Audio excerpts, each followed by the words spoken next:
কিন্তু শেষ ছেলেকে ডাকো মা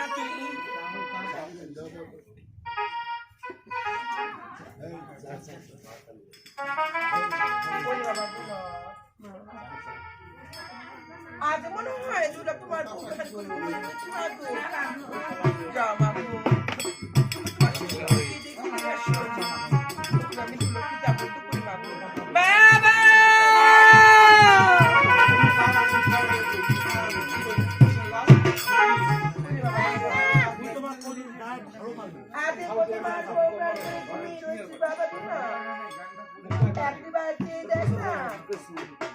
আমি তো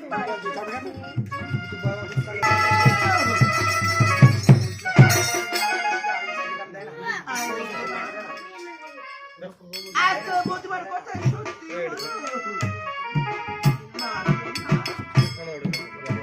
আর তুই আমার ছেড়ে যেতে পারিস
খরচ করিয়ে মেন ডক্টর তৈরি করে ফটোকে বাঁচিয়ে রাখার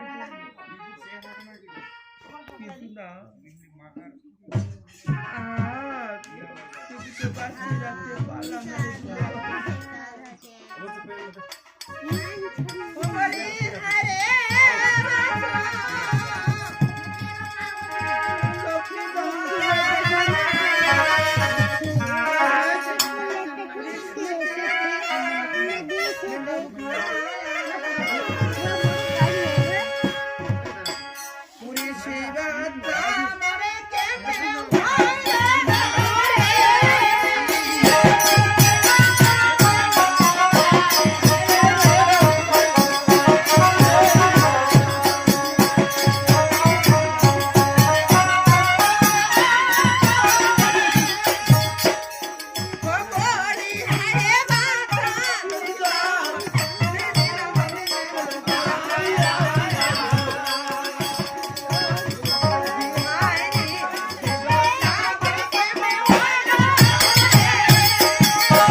আমাকে ডাকে দিচ্ছ কেন সোনা?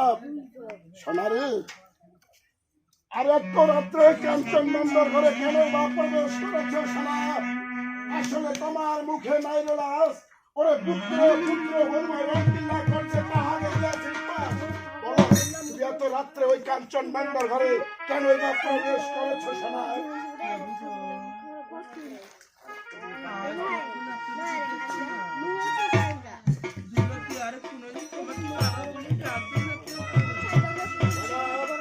তোমার মাথা খারাপ হয়েছে সোনা, তার কারণ আমার বাবা লেখার কিছুই হতে পারে না। আরে পাথরের কাঠিয়া ভাঙিত আমি পাথরের নন্দর ঘর, পাহাড় তলে বিবাহ দিয়েছি দুর্লভবৃন্দ, আর আমার সন্তানের কিছুই হবে না সেটা আমি ভালোভাবে জানি। তার কারণ হয়তো আমার সন্তান একটি অভিমান করেছে।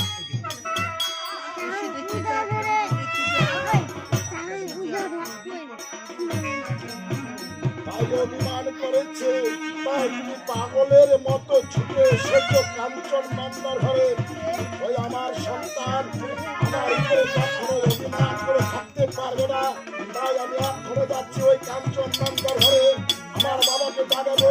এখনো আমার বাবা ভাই আমাকে বাবা বাবা বলে আমার গলা চলছে ধরবে শোনা।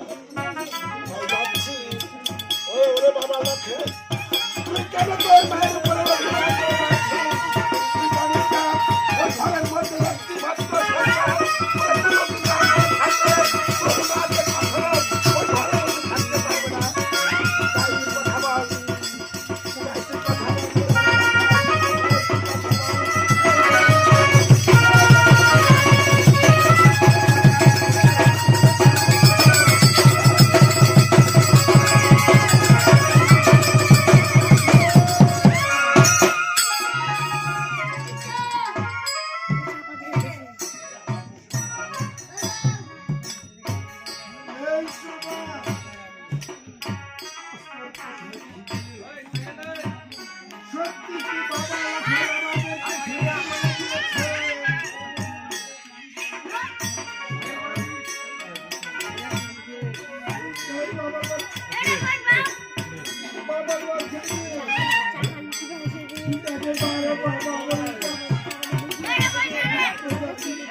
হয়ে তুমি মনে থেকে একবারে পুজো করি না, তাই তোমাকে এক এক করে